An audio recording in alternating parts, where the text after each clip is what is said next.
Hola, ¿cómo están? Buenas noches y bienvenidos a Día D.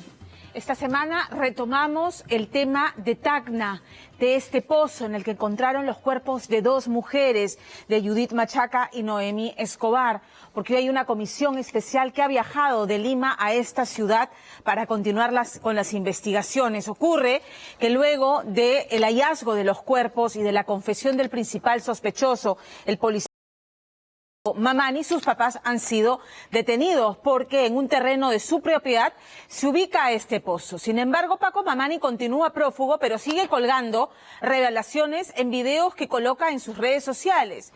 Y la última revelación es espeluznante porque dice que también en la playa Las Pozas de Tacna se deshacían de los cuerpos de sus víctimas. Esta presunta mafia de policías coludidos con una organización dedicada a la explotación sexual. A la fecha estamos hablando de más de 18 mujeres asesinadas, entre mujeres asesinadas y menores de edad desaparecidas. Y hoy los familiares dicen, queremos que se investigue realmente si es que la desaparición de mi hermana, de mi esposa, de mi hija, está vinculada a esta presunta mafia. Y a quien se les prendieron todas las alarmas cuando escuchó esta revelación de Paco Mamani sobre la playa es a la mamá de Mayra Armas. Ella está segura de que Mayra, cuyo cuerpo el mar de la playa Las Pozas arrojó hace 5 años, con además evidentes signos de haber sido golpeada, podría estar vinculada a esta organización criminal. Porque resulta que el viudo de Mayra es Luis Caibo, un policía, compañero de promoción de Paco Mamani. La relación entre ellos era violenta. La última vez que se vio con vida a Mayra fue precisamente cuando se iba de paseo a la playa Las Pozas con su esposo. Pero antes de ese paseo, ella le confesó a su mamá: Luis me ha hecho una revelación atroz, pero ese secreto se lo llevó a la tumba. ¿Hay relación en este caso con esta organización? ¿Quién es Paco Mamani? Espeluznante la historia de vida de este policía que aún continúa. No ha habido más investigación en el reportaje de Angélica Villegas. Papá, quiero que le llames a mi mamá ahorita y le digas que quieres que vaya hoy día a dormir con mi tía. No quiero que le digas nada de lo que te dije porque se va a molestar y luego me va a estar haciendo problemas. Son los días previos a una desaparición en la manzana 477 de Tacna, cuando Noemí, a sus 14 años, envía un audio temeroso a su padre y no responde más llamadas. La próxima vez que volverán a saber de ella es al identificarla como el segundo cuerpo hallado en el Pozo de la Muerte. Y esta noche, el padre de la estudiante deja más de una duda al aire, exigiendo profunda investigación. Pido que se investigue lo que dice Santiago Paco Mamani. Según dice el choque, le dice, la mamá sabe, ella tiene conocimiento. Cuando se perdió, ahora en 2020, ha tenido todas las facilidades para poder avisarme. Yo no sé cuál es el temor que haya tenido ella para no avisarme. Nuevos misterios rodean la desaparición de más de 18 mujeres durante los últimos días en Tacna, y un tercer hallazgo se vincula a otro punto mencionado por el ex policía prófugo. Que hay una red conformada de policías que se prestan para esto, para hacer daño a chicas y matarlas. ¡Que dentro de la Policía Nacional hay corrupción! Las desaparecidas de Tacna, conmoción e impunidad.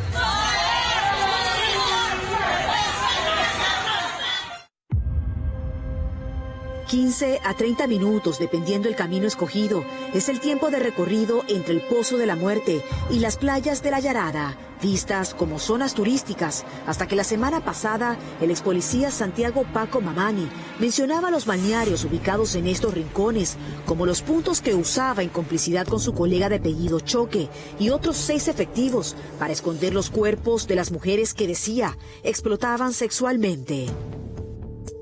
Y después de un rato suben un cuerpo, su vehículo, y también suben 2 palas más. Desde una de ellas le dicen Choque de siempre, y nos fuimos con dirección a la costanera. En el camino Choque me dice que iríamos a Rancho Grande, en la playa, a enterrar el cuerpo. Para todos, era la primera vez que las playas de La Yarada figuraban en un titular policial, Pero no para la madre de Mayra Armas, una estudiante de enfermería de 23 años, cuyo cuerpo fue encontrado en esas mismas playas hace 5 años. Ella estaba casada con el policía Luis Caiva, teniendo una hija en común. Él trabajaba en la frontera de Chile, en la playa. Cuando ella salía embarazada, como que paraban peleando. Inclusive ella me contó que le había encontrado a él en un cuarto que alquilaba frente de la Universidad Jorge Basadre, la Nacional. Ahí le encontró con una chica, hizo en la cama y empezaron a discutir y él tuvo que sacudirle. En uno de estos dice que le pegó pues, en el estómago, en la barriga porque estaba embarazada. Después de estos episodios tan violentos, ¿usted le aconsejó a su hija que lo mejor era que se separara de ese hombre porque podía venir algo peor? Sí le dije, y ella me dijo, mamá, voy a terminar de estudiar, te voy a alquilar un cuarto y ahí me voy a ir con mi hijita. El antecedente de una relación violenta no sería omitido por el esposo de Mayra en un futuro durante los interrogatorios, admitiendo incluso sentir celos. Detalles imperceptibles para Mayra, quien seguiría dándole oportunidades a Luis Caiva, hasta que en noviembre del 2015 descubre un lado oscuro de su marido, según los testimonios de sus amigos y deudos, algo tan perturbador que la alertaría muy tarde. No me acuerdo bien la fecha. También ella me dijo, mamá, me enteré algo de Luis, me dice. ¿Qué cosa? Le dije. Algo fuerte, pero no quiso decirnos qué cosa era. Todo quedaría en un secreto que Mayra no pudo revelar. Es el verano posterior al Año Nuevo en las playas de La Yarada 2015 y la estudiante de enfermería es invitada por su esposo para dar un paseo por los balnearios. El primero me llamó para que me felicite por Año Nuevo, para el 2016. Me dice, mamita, me voy a ir a la playa. Y yo le dije, ¿seguro que vas a ir a la playa de Boca del Río? No, mamá, me dice, me voy a ir a la playa, una playa descampada, voy a ir. ¿Y con quién vas a ir? Pues le pregunté y me dijo que con su esposo iba a ir. Y la bebé, le dije, a la bebé la vamos a dejar con una niñera, porque hay una chica que nos va a cobrar barato. Entonces, ¿por qué no la llevas a la bebé? Pues no, es que a la bebé el sol más la arena, no sé qué cosa le pone mal a la bebé, por eso no la vamos a llevar. Ese paseo resultaba fatídico. La madre de Mayra se enteraba al día siguiente que su hija había desaparecido misteriosamente en ese paseo a las playas de La Yarada y sospechó inmediatamente de su yerno al indicar que fue el último en verla, preguntándose por qué él había reportado la desaparición 24 horas después. Además, le resultaba extraño que el policía sacara inmediatamente a los hechos toda la ropa que Mayra tenía en la casa donde vivía. En interrogatorio con la policía, el esposo de su hija ha referido que ese día ella en realidad va a la playa pero con unas amigas. Él ha negado de que él había ido a la playa con ella, negó totalmente, pero por las antenas telefónicas él sale llamando a las 5 de la tarde del día 2 a las 5 de la tarde, llamando a su niñera para preguntar cómo estaba la bebé. Si él no había salido con ella, entonces ¿por qué sale la llamada de allá de la playa Los Palos? En ese momento, la madre de Mayra recuerda una pregunta muy específica que su yerno le hace a otra de sus hijas tras la desaparición, despertándoles más sospechas. Cuando mi hija estaba desaparecida, le dije que me voy a llevar a la bebé a mi casa. La melliza de mi hija fue a recogerle a la bebé y dijo a la melliza de mi hija desaparecida, le dice, Mabel, ¿Mayra te ha dicho algo? ¿Sobre qué? Sobre unas cosas que tenía, parece que te ha dicho algo. Y melliza dice, parece, pero no. Esa cosa solamente ella y yo nada más teníamos que saber. Ahora la familia de Mayra estaba segura que había un lado oscuro en el policía que ella descubrió y por eso él quiso sacarla de su camino. Entonces, la madre de la joven inició un viacrucis hace 5 años, parecido al que siguió la familia de Judith Machaca en la actualidad, con una misma denuncia, la poca importancia que la de Pincli 24 de junio le daba a los reportes de mujeres desaparecidas. ¿Pudiera indicarme qué le decían en esta dependencia policial cuando usted iba a solicitar información sobre cómo avanzaban las investigaciones en el caso de su hija? no le interesaba, no le importaba, pero de mucha demora, de la misma fiscalía, de la misma Ingrid. Me decía que ella se ha ido de paseo, se ha ido con otro chico, tenía su amante. 2 meses después de la desaparición de Mayra, su madre confirmaría la peor de sus sospechas. El cuerpo saponificado de una mujer sería encontrado en la playa. Un lugareño de ahí lo ha encontrado y ha llamado a las autoridades que su cuerpo estaba todo jabonoso y la parte de acá de la carita como que no tenía y le faltaba 2 dientes. Y aparte de eso le han encontrado hematomas en el cuerpo. Tanto así, tanta maldad para hacerle mi hija. Yo no sé cuántos días habrá estado como que secuestrada para estar golpeada. Digo, no, ¿por qué su esposo no hizo nada? ¿Por qué? Yo no entiendo por qué su esposo no hizo nada. Para la madre de la víctima no era entonces nuevo conocer casos como el de Judith y Noemí, donde salían a relucir pozos y balnearios de la Yarada como los lugares usados por un policía para deshacerse de los cuerpos de mujeres desaparecidas en Tacna, ya que el caso de su hija, ocurrido 5 años atrás, confirmaba que estos rincones eran usados desde hace tiempo. Pasó por mi mente que a mi hija también la han tenido de repente prostituyéndola y así la llegó a matar como le hizo a esas 2 chicas, que hay una red conformada de policías que se prestan para esto, para hacer daño a chicas y matarlas. Hasta el día de hoy, Luis Live, esposo de Mayra, estaría en calidad de sospechoso según la denuncia, así que lo contactamos para conocer su versión de los hechos, pero no respondió y, de acuerdo a los deudos, seguiría activo en sus funciones policiales. Caso similar al de Santiago Paco Mamani, quien ya traía un oscuro pasado cuando postuló a la policía, ya que de acuerdo a estos documentos enviados a día D, según sus padres, a los 11 años intentó suicidarse. A los 15 cometió su primer robo y falseó información para ingresar a la institución. Algo que, de haberse detectado a tiempo, habría evitado que usara sus conocimientos para convertirse en el verdugo de Judith y Noemí, cuyo padre nos contactó esta semana ante la grave acusación que hizo el suboficial hacia la madre de la niña, dejando entrever que la vendía.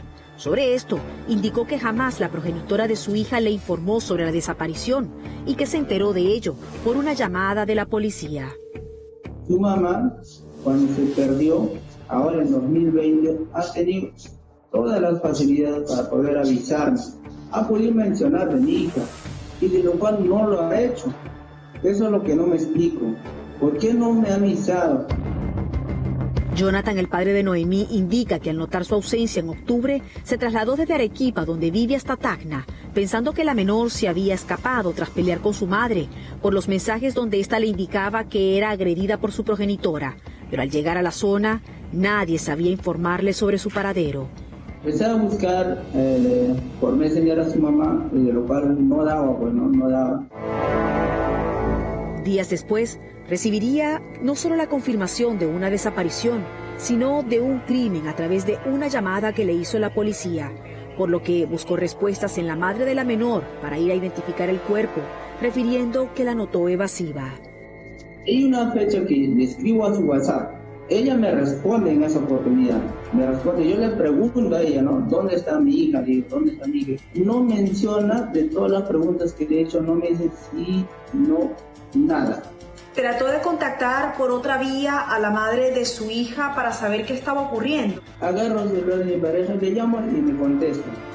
Y le pregunto, le digo, ¿es verdad lo que está sucediendo allá? Le digo. Y ella me dice, no sé, no creo que sea ella, me dice, no creo que sea ella, me dice.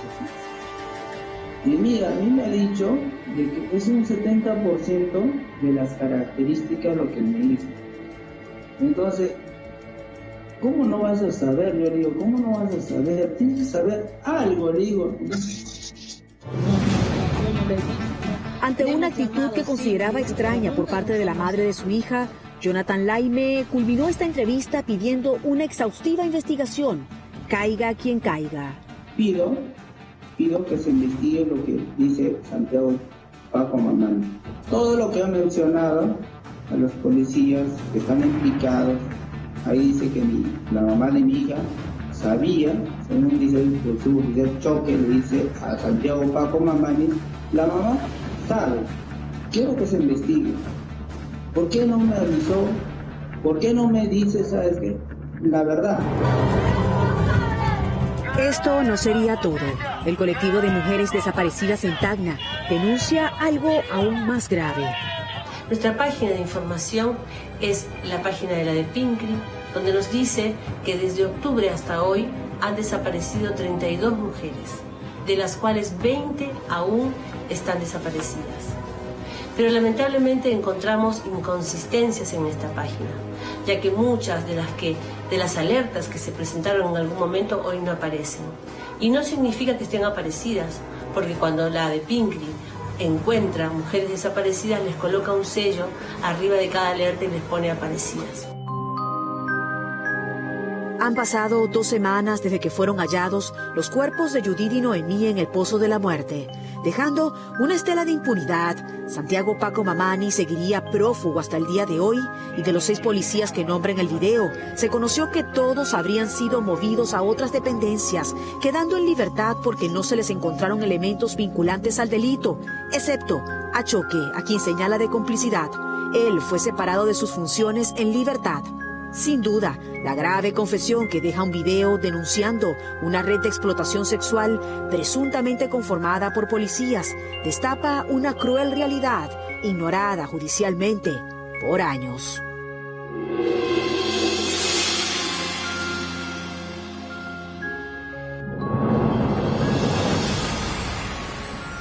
De verdad que es perturbadora la vulnerabilidad de las mujeres en nuestro país.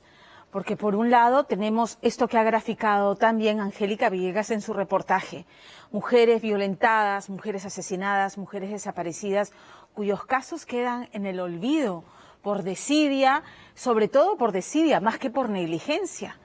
Y que debieran encontrar protección en quienes terminan, aparentemente, según este caso, coludiéndose con la criminalidad y con sus verdugos. Es tremendo.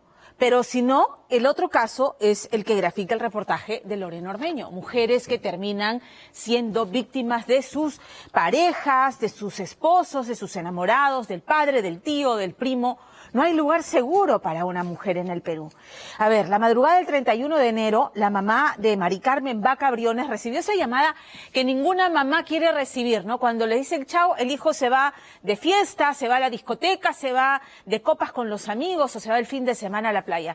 Esa es la llamada que uno no quiere recibir. De madrugada la llama un amigo de Mari Carmen a decirle que ha habido un accidente de carro y que Mari Carmen salió despedida por el parabrisas y que había muerto.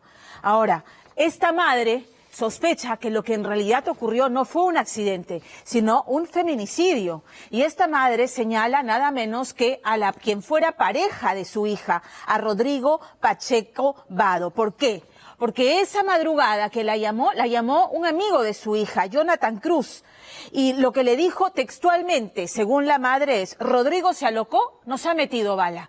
¿Qué pasó esa noche? Eso es lo que reconstruye esta noche Lorena Ormeño en su reportaje. Las últimas horas con vida de Mari Carmen, que ese fin de semana se fue a pasar, el fin de semana con un grupo de amigos, a la casa de su enamorado en la playa, en Pimentel. Entonces, según el testimonio en ese momento de Jonathan Cruz, es que de un momento a otro, Jonathan y Mari Carmen parece que tuvieron una pelea.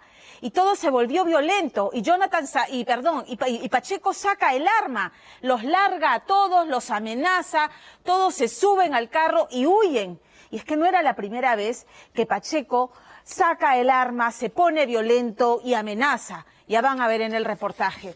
Y en su huida, según Jonathan, Pacheco los persigue, los embiste y ocasiona el accidente en el que Mari Carmen muere. Entonces, esto es lo que se está investigando. Ojo que Pacheco no es la primera vez que resulta involucrado en un accidente con consecuencias mortales. Ya lo van a ver en el reportaje de Lorena Ormeño. Durante las investigaciones que ha pasado, sospechosamente los testigos cambian de versión. Y cuando al sospechoso se le pide, trae tu carro para hacer la inspección, lleva otro vehículo. Y cuando le dicen absorción atómica, esperó 3 días para someterse a la prueba. Todos los detalles en el reportaje de Lorena Ormeño.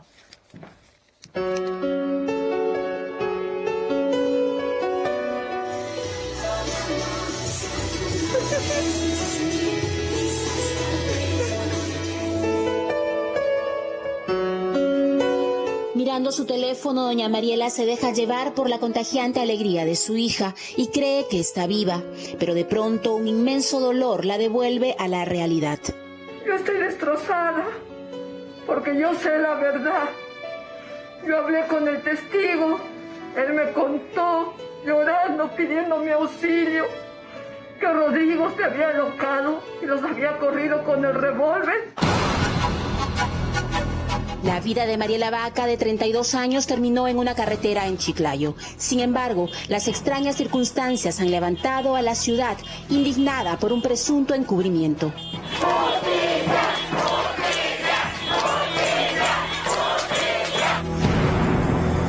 Rodrigo Pacheco me apuntó con un arma y nos amenazó con dispararnos y tuvimos que huir en el carro de un amigo nuestro. Esta noche en Día D. ¿Accidente o feminicidio? Si él es inocente, ¿por qué cambió de camioneta? ¿Por qué no vino acá al sepelio? ¿Por qué no pidió auxilio si mi hija se había accidentado y él sabía? Yo me pregunto, ¿por qué? ¿Por qué?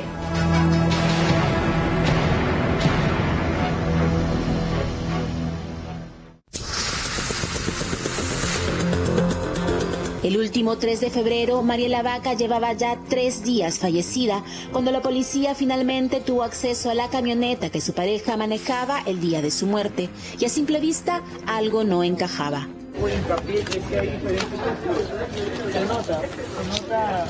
Pintura antigua y una pintura. Pero esta historia comenzó 2 meses antes, cuando Mariela del Carmen Vaca Briones, Maricar como la llamaban sus amigos, conoció a Percy Pacheco Vado, un empresario chiclayano ligado al negocio de las hidroeléctricas y amigo de las familias más influyentes del norte del país. Una historia perfecta, pero dicen, solo en la superficie. Se le notaba muy detallista, se notaba que irradiaba amor hacia Maricar, hacia Mariela, pero cuando él estaba ebrio, se pasaba de copas, él tenía un temperamento agresivo. En varias oportunidades ha sacado su revólver, nos contaba Mariela, para amedrentarlos y para correrlos inclusive de su casa de playa, a ella y sus amigos. Entonces esas actitudes como que un poquito a nosotros nos tenían contrariado. Sin embargo, ilusionada, Maricar prefirió creer que Pacheco cambiaría y el 29 de enero salió de su casa rumbo a su muerte. Tristemente, ella misma iría publicando en sus redes sociales sus últimas horas. El viernes 29, ella sale de casa y él se la lleva pues en su camioneta que acostumbraba él a venir a recogerla los días viernes para ir a su casa de playa allá en Pimentel. Ella iba el viernes, sábado, domingo y estaba regresando los lunes en la mañana, ¿no? Él mismo la traía. El 30 de enero, 12 horas antes de morir, Mariela Vaca publicaba el feliz inicio de la reunión en el balneario de Pimentel. Un corazón adornaba el tierno beso con Rodrigo Pacheco.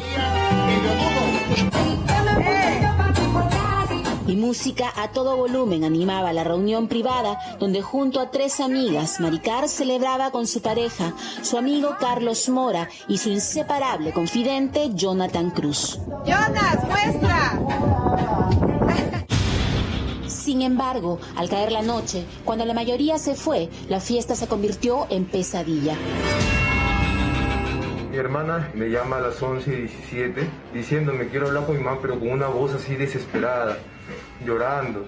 Me decía yo quiero hablar con mi mamá, pásame a mi mamá o pásame su número al toque, por favor.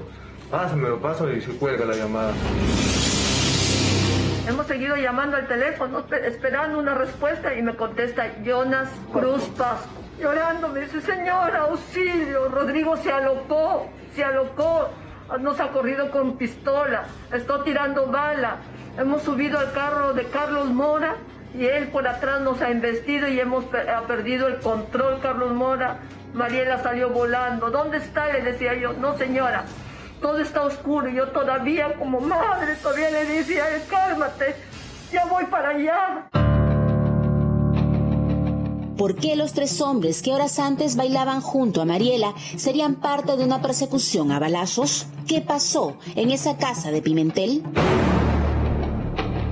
Aterrado, su hermano despertó a su padre y salieron a buscarla. Era toque de queda y con ayuda de un patrullero llegaron a La Trocha, a medio kilómetro de la casa donde ocurrió el siniestro. Y en el camino, dicen, divisaron el auto de Rodrigo Pacheco. Hemos visto una camioneta negra pasar por nuestro delante. Yo le dije a mi hijo, muy emocionado, todavía le digo, Soji, ahí está Rodrigo, el enamorado de Maricar. Hay que pedirle ayuda para que nos ayude a encontrarlo. Obviamente usted conoce la camioneta de Rodrigo, ¿no? Por supuesto que sí, él viene a recogerla. Yo he subido a esa camioneta, él no se había trasladado en esa camioneta. ¿Era la misma camioneta que vimos en el lugar de los hechos? La misma camioneta, señor. Entonces, cuando yo le manifiesto eso a mi hijo, mi hijo me dice, no papá, un ratito. Lo primero es Maricar, hay que buscarla a Maricar. Según cuenta, Rodrigo se fue de largo en dirección opuesta. Cuando yo llego al accidente, visualicé a 2-3 metros y realmente no me acerqué. Mi hijo se acerca a pretender darle los primeros auxilios, la tocaba, la sabe. Yo le preguntaba si estaba viva o no, que le tome el pulso acá, que le vea si respira. Entonces él me decía que no, papá se acercó, nos abrazamos y recién él me cuenta los hechos, que mi esposa ya había hablado con Jonathan.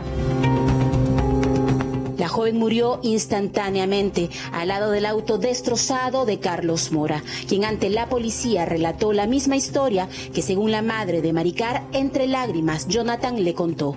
En un momento Rodrigo Pacheco y su enamorada entran a la casa. No sé qué habrá pasado dentro, y el señor Pacheco salió enfurecido y empezó a patear las cosas, las sillas, botar la mesa hasta que se acercó y me dijo, lárgate. Luego me persiguió con un arma de fuego y me apunta en la cabeza hasta que yo me subí a mi vehículo. Ya afuera noté que desesperadamente mi amiga me dice, Carlos, espérate, que Rorro me quiere matar. Así suben con el señor Jonas y emprendo a huir. Rodrigo Pacheco nos sigue por la carretera. Es así que antes de llegar a una curva, sentimos un impacto en la parte posterior del vehículo, haciéndome perder el control y ocurrió el accidente. Para ellos un feminicidio y no un accidente de tránsito. Sin embargo, dicen, de pronto algo cambió. Se ha cambiado la versión porque él me dice que lo corren con pistola y que mi hija se había peleado y habían salido corriendo, habían subido al carro de Carlos Mora y que atrás venía Rodrigo golpeándola en el carro y a la hora dice que no sabe qué carro lo ha golpeado, que sí ha sentido el impacto, pero no sabe si era el carro de Rodrigo. No ha puesto que él le tiraba bala. ¿Por qué no ha puesto? El mejor amigo habría cambiado de versión, pero no sería el único cambio en esta historia. Se supo que Pacheco estuvo preso 2 años por causar la muerte de una familia completa en 2013, al embestir en estado de ebriedad su camioneta contra el taxi en que viajaban. Su brevete fue anulado de por vida, pero él sigue manejando. Así en el caso de Mariela presentó este vehículo ante la policía. Sin embargo, cámaras de seguridad revelaron que la recogió con esta otra de placa AUJ 897. Revelado el cambiazo, Pacheco debió entregarla y se descubrieron detalles alarmantes. Dejamos constancia de que era la camioneta que la familia de la Octavio Pisa se indicaba. Nosotros tenemos 2 videos en donde observamos que el señor Rodrigo Pacheco manejaba esta camioneta donde recogió el accidente el día viernes en la noche. Por eso que pedimos que se traiga la camioneta, se ha traído, se ha tomado la muestra de reactivo y ciertamente ha arrojado de que la parte delantera del parachoque evidenciaría una pintura reciente. Esa misma tarde, Pacheco se sometió a la prueba de absorción atómica para saber si disparó o no. Él declara después de 3 días. ¿Por qué? ¿O para qué? Entonces, sí se le ha hecho una prueba de absorción atómica, nos manifiestan que esa prueba se le ha enviado no acá, sino a Lima. Entonces estamos a la espera pues, de los resultados, ¿no? de estas pruebas. Aunque dicen que estas pruebas pues, también bueno, nos han comentado que echándose por ahí una serie de cosas se pueden fácilmente limpiar, ¿no? A 3 días, imagínense. Pacheco negó siquiera tener un arma. Sin embargo, según testigos, un mes antes, en otra reunión, los amenazó con una pistola. Yo fui testigo el 1 de enero, a horas de la tarde, de que Rodrigo Pacheco le apuntó con un arma y nos mandó de su casa. Simplemente se enloqueció, sin ningún motivo.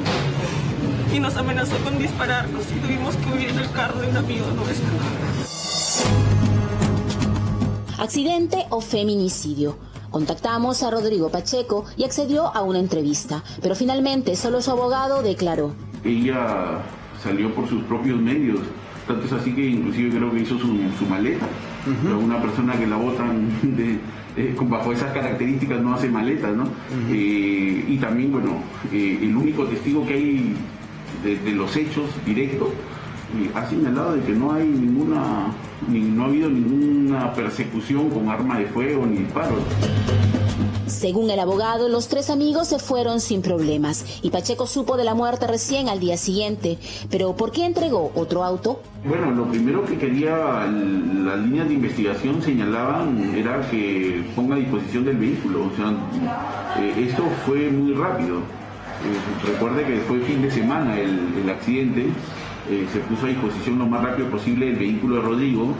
Ese mismo día, el mismo policía, porque el suscrito fue a poner a disposición el vehículo de Rodrigo, indicaron que había otro vehículo más, pero lamentablemente ese vehículo no le pertenece a Rodrigo, sino a la empresa Caña Oro Verde, y no lo tenía a disposición Rodrigo, lo tenía la empresa, el gerente.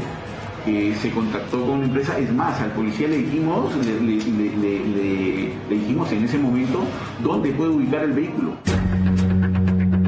No fue un intento de confundir, sino un exceso de colaboración. Así lo explicó el abogado, quien subrayó además que aunque se halló pintura fresca, el vehículo no tiene daños compatibles con un choque. Las acusaciones, cree, buscan librar de responsabilidad al conductor. Acá ha habido una muerte, ha habido un accidente. Y a la persona que se le está culpando es la persona que se queda en su casa y no la persona que estuvo manejando el carro y que estuvo manejando tomando. El testigo señala de que el señor Mora estaba a alta velocidad. ¿El dosaje etílico de Mora salió negativo? Negativo, sí, pero hay un punto bien central y que tampoco lo toman en cuenta. Mora, en el momento del accidente, desapareció y apareció horas después, al día siguiente. ¿Después de cuánto? El accidente fue más o menos a las 11:30 de la noche y al día siguiente le aparece a las 6 de la mañana aproximadamente. ¿Qué es lo que pasó en esas horas? ¿Por qué abandonó? Lo cierto es que hoy Pacheco basa su defensa en la versión del mejor amigo de Mariela, al que según declaró visitó en la clínica, aunque luego lo negó. Pero ¿cambió o no su versión, Jonathan Cruz? Yo no voy a brindar ningún tipo de declaraciones. Yo brindé mi declaración cuando se me solicitó hacer la declaración a los medios correspondientes. Se dice muchas cosas en cuanto a lo relacionado, pero por ende yo voy a mantener mi silencio. Créame que yo soy una de las personas más interesadas que se esclarezca este tema. ¡Justicia! ¡Justicia! ¡Justicia! Los pobres necesitamos justicia. Eso es lo que estamos reclamando. ¡Justicia! Para una mujer inocente. Esta semana, otra vez un grito de justicia se apoderó de Chiclayo, pidiendo que se revele la ubicación del GPS de todos los involucrados, exigiendo la verdad para Maricar. Sabemos cómo son los hechos, que se investigue, que se llegue hasta el fondo del asunto, que no se vaya a espapelar o a encarpetar este caso. Pedimos a todas las autoridades las garantías públicamente. Por favor, estamos de miedo, estamos con todo nuestro espíritu muy removido y pedimos de corazón, primero justicia y después que respeten nuestro derecho a vivir tranquilo, porque nosotros somos las víctimas, no hemos hecho nada a nadie.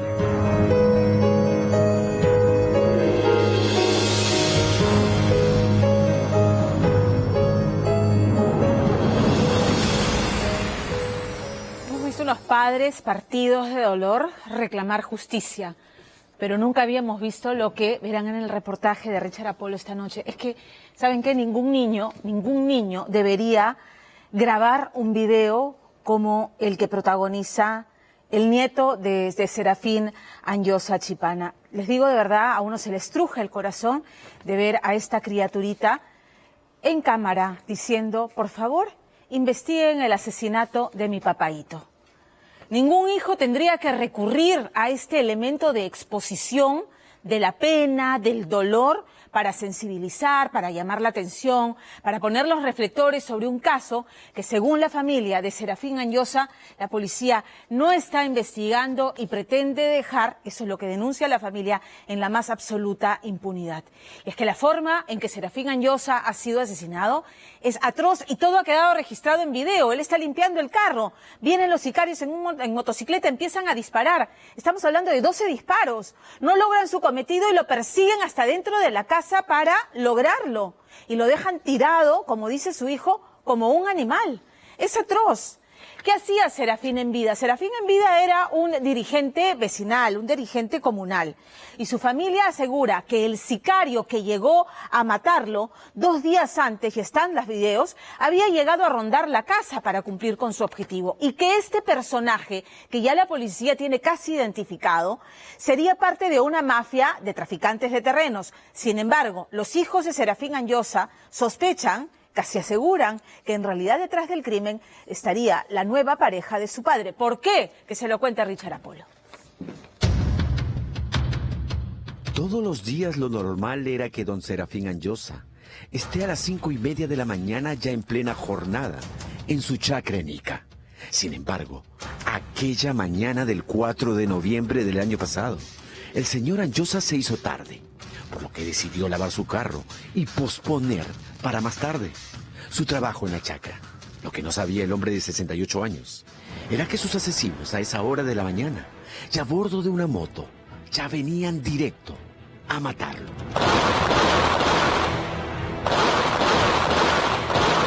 Fue tarde cuando don Serafín se dio cuenta del ataque de su verdugo, que no paraba de dispararle una bala tras otra, mientras el anciano corría inútilmente al interior de su vivienda, donde cayó desplomado.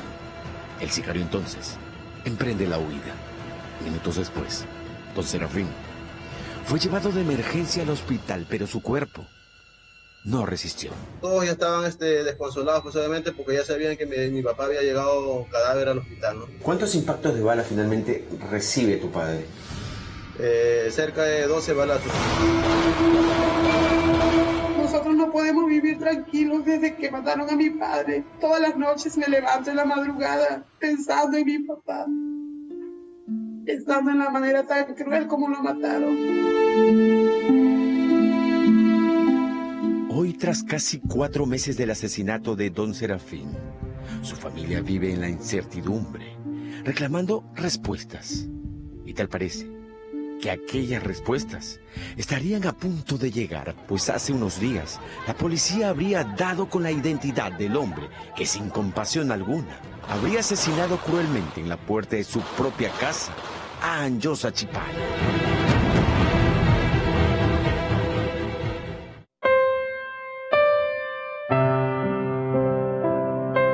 Además de chacarero y dirigente futbolístico muy activo y querido por la población, Serafín Anyosa era desde hace unos años atrás presidente de la comisión liquidadora de la cooperativa agraria Usuarios Huacachina. Incluso, dice su hijo Samir, la cooperativa ya había entregado a sus socios los títulos correspondientes de los terrenos que a cada uno le correspondía. Pero no todo era felicidad. Según Inés Cuadros, pareja sentimental de Anyosa Chipana, desde hace meses atrás tenía problemas con algunas personas que habrían decidido, al parecer, invadir sin derecho alguno terrenos de la cooperativa. Personas que, afirma Cuadros, amenazaban constantemente a su conviviente. Usted me dice que lo amenazaron ese día y que usted sospecha de esta gente. ¿Qué amenazas le dijeron? Señor, que te la vas a ver conmigo, te crees vivo. Estas imágenes corresponden al lunes 2 de noviembre del año pasado, 2 días antes del asesinato de Serafín Anyosa, a quien, en este video, se le aprecia escuchando tranquilo la arremetida verbal de estas personas, hombres y mujeres, que aquel lunes, dice Jessica Anyosa, estaban en el terreno de su padre no solo invadiendo el predio, sino reclamando a su progenitor, como presidente de la cooperativa, supuestamente haberlos dejado fuera de la repartición de títulos. Tú no lo vendido. A mí yo no quiero dejar nada.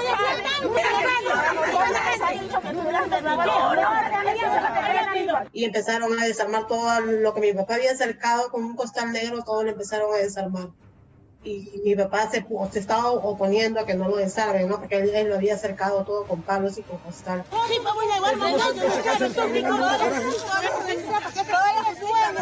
Mamacita, la justicia se va a ir con su papito y todavía la presa se va a meter dueño. Así, éramos muchos casos, mamacita, mi papá que no puede. Según los hijos de Serafín, como no era la primera vez que los usurpadores se metían al predio de su padre para invadirlo y apropiarse de él, su progenitor aquel lunes 2 de noviembre del año pasado solicitó, como se lee en este documento, una constatación policial para que vengan a certificar la invasión de su terreno, algo que Anjosa Chipana también había hecho meses antes ante la fiscalía, denunciando a muchas personas por usurpación agravada. Personas refieren sus hijos, muchas de ellas presentes en la trifulca ocurrida 2 días antes que su padre fuera acribillado en la puerta de la casa que compartía en Ica con Inés Cuadros Chumbile, una mujer que, por cierto, no tiene dudas que entre aquellos invasores del lunes 2 de noviembre podría encontrarse la persona que mandó matar a Serafín Anjosa Chipana. Ellos nada más son otras personas no han sido.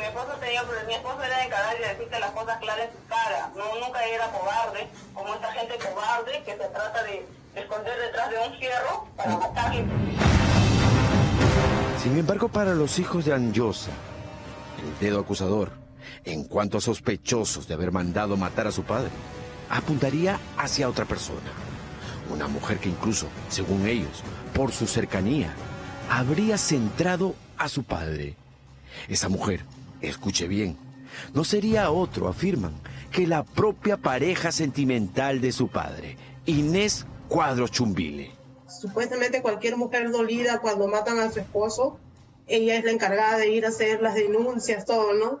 Pero sin embargo ella no ha hecho nada de eso hasta el momento. Simplemente el que fue a denunciar todo fue mi hermano y yo. A ella no le importa nada, no nos pregunta nunca cómo va el caso de mi papá, nada. Según los hijos de don Serafín, las sospechas sobre Inés Cuadros como posible autora intelectual del asesinato de su padre crecieron cuando, días después del crimen, fueron a casa de Cuadros para solicitarle una copia en USB de las cámaras de seguridad.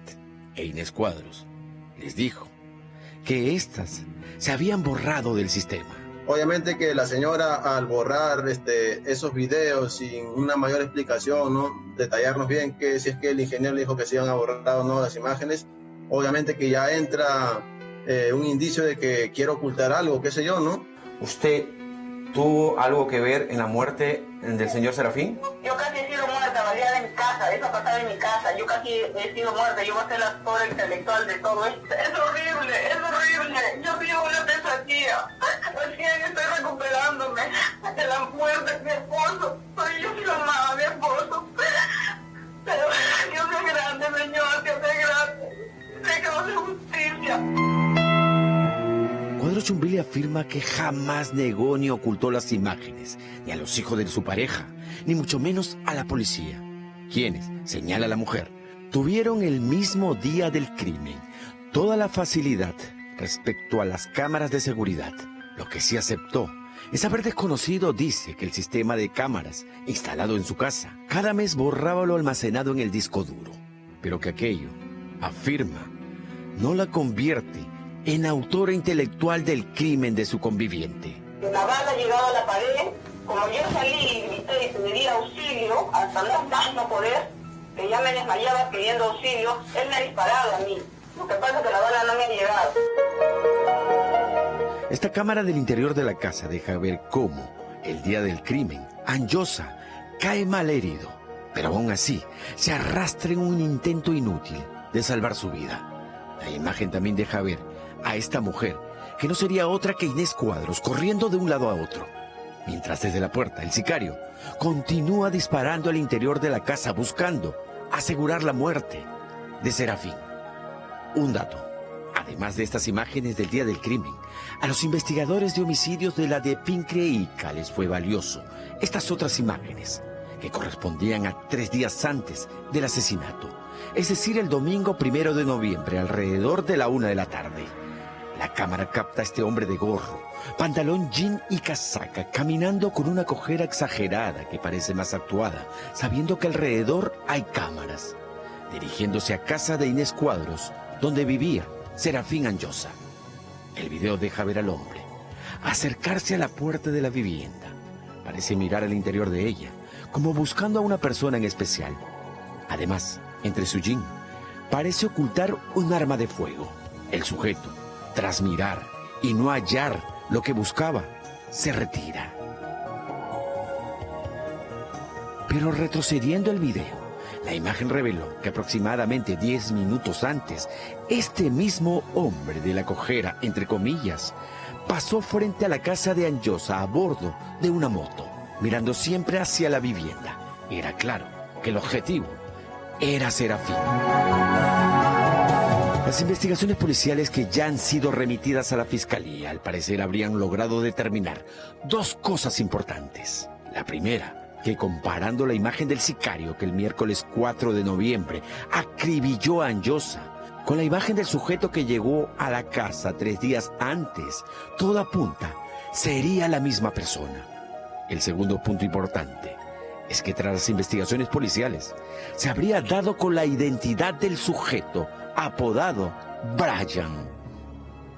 Un hombre que incluso, se investiga la policía, habría estado entre las personas que días antes del asesinato del dirigente estuvieron presentes en la invasión del terreno del hoy dirigente agrario asesinado.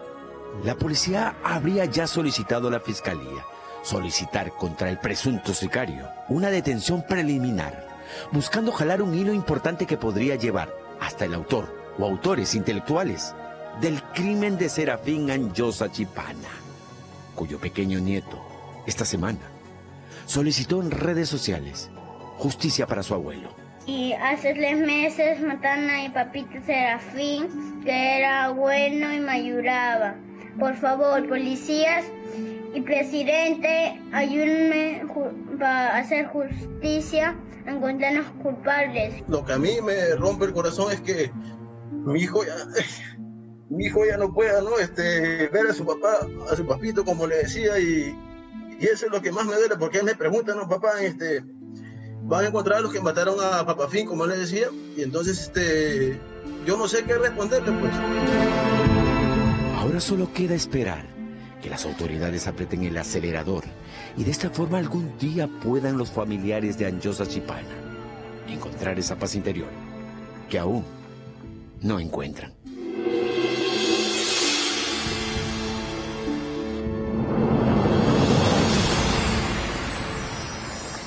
Y es momento de ir a la pausa, pero quiero invitarlos antes a participar en nuestra encuesta. Está en nuestra cuenta de Twitter, @DiaDeATV. Elegimos esta vez 4 candidatos para que usted elija por quién votaría si es que mañana fueran las elecciones. Está Johnny Lescano, está Verónica Mendoza, Hernando de Soto y Rafael López Aliaga.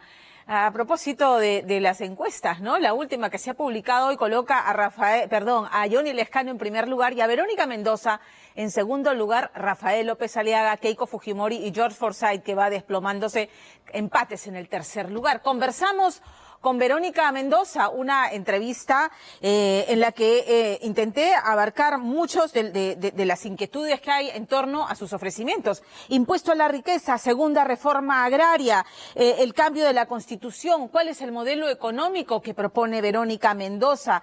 De estos y varios temas, una entrevista con Verónica Mendoza al regresar aquí en Día D. Y también, si quieres saber de qué se trata el abrazo imposible, porque es que Fernando Díaz estuvo en el Cusco y cuál es el panorama que le estrujó el corazón que encontró allá, tiene que quedarse con nosotros aquí en Día D. Tengo mensaje de nuestro auspiciador. El futuro de tus hijos no se detiene. Estudiando en Senati, tu hijo dominará la tecnología formándose con los líderes y las mejores plataformas virtuales. Asegura el éxito profesional de tu hijo con carreras de alta empleabilidad.